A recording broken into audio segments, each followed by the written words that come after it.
Saint Augustine commentary on Psalm 53 following. What is that which looking forth we acknowledge?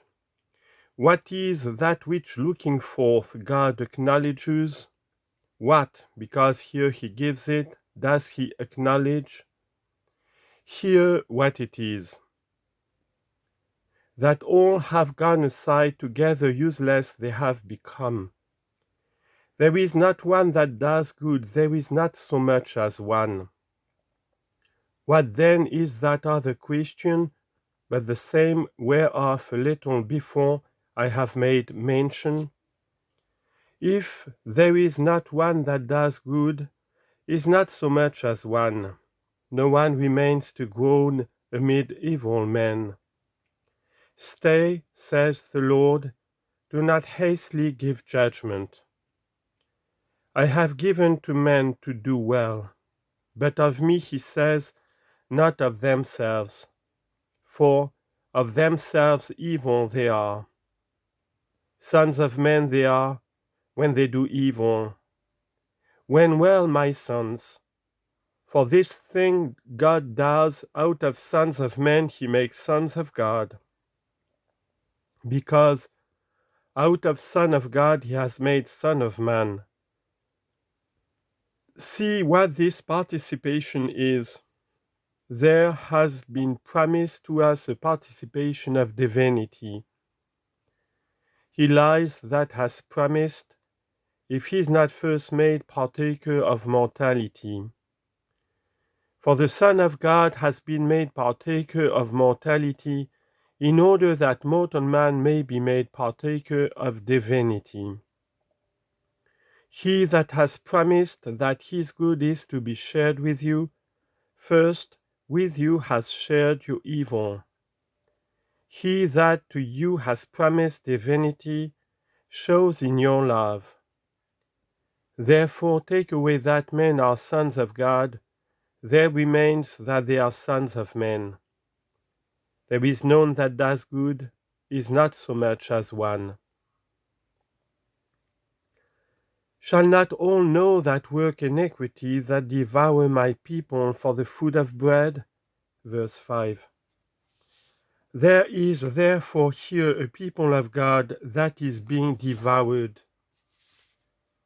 Nay, there is not one that does good, there is not so much as one. We reply by the rule above, but this people that is devoured, this people that suffers evil men, this that groans and travails amid evil men, now out of sons of men have been made sons of God. Therefore they are devoured. For the counsel of the needy man you have confounded, because the Lord is his hope. For ofttimes, in order that the people of God may be devoured, this very thing in it is despised, that it is the people of God. I will pillage, he says, and despoil. If he is a Christian, what will he do to me? But what follows? I will convince you and will set you before your face. You will not now know, so as you should be displeasing to yourself. You shall know so as you may mourn. For God can't but show to the unrighteous their iniquity. If he is not to show, who will they be that are to say, what has profited us pride, and what has boasting of riches bestowed upon us? Wisdom 5:8. For then shall they know that now will not know. Shall not all know? Etc. Why has he added, for the food of bread? As it were as bread, they eat my people. For all other things which we eat, we can eat now these, now those. Not always this vegetable, not always this flesh, not always these apples, but always bread. What is then devour my people for the food of bread? Without intermission, without cessation they devour.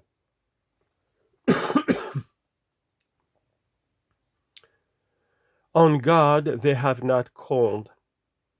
He is comforting the man that groans, and chiefly by an admonition, lest by imitating evil men who ofttimes prosper, they delight in evil doing.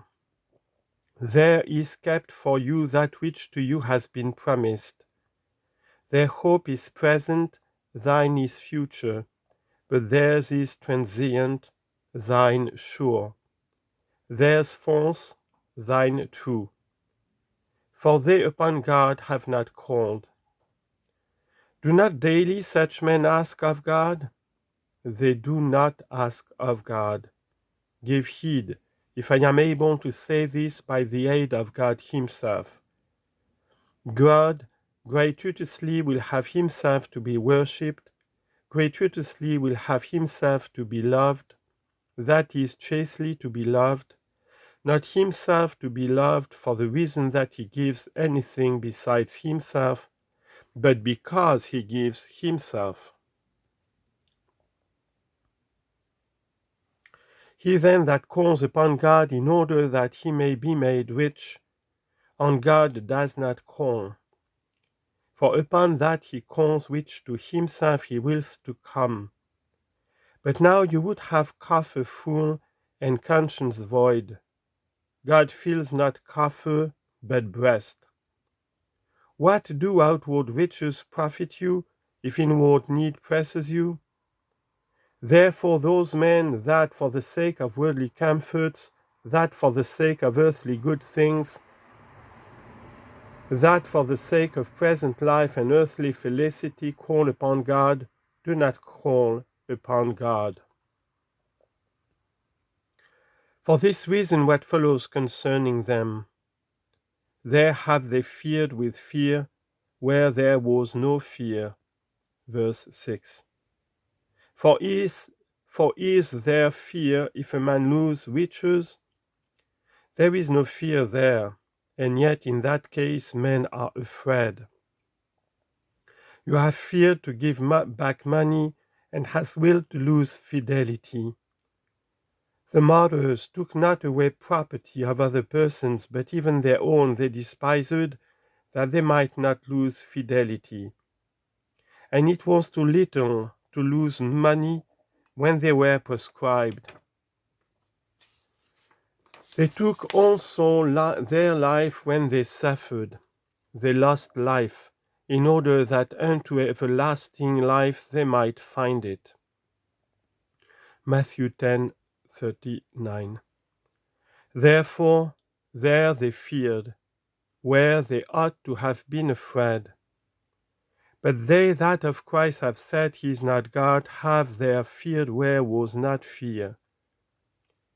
For they said, if we shall have let him go, there will come the Romans, and will take away from us both place and kingdom.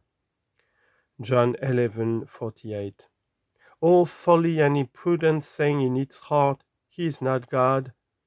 You have feared to lose earth, you have lost heaven, you have feared lest there should come the Romans, and take away from you place and kingdom.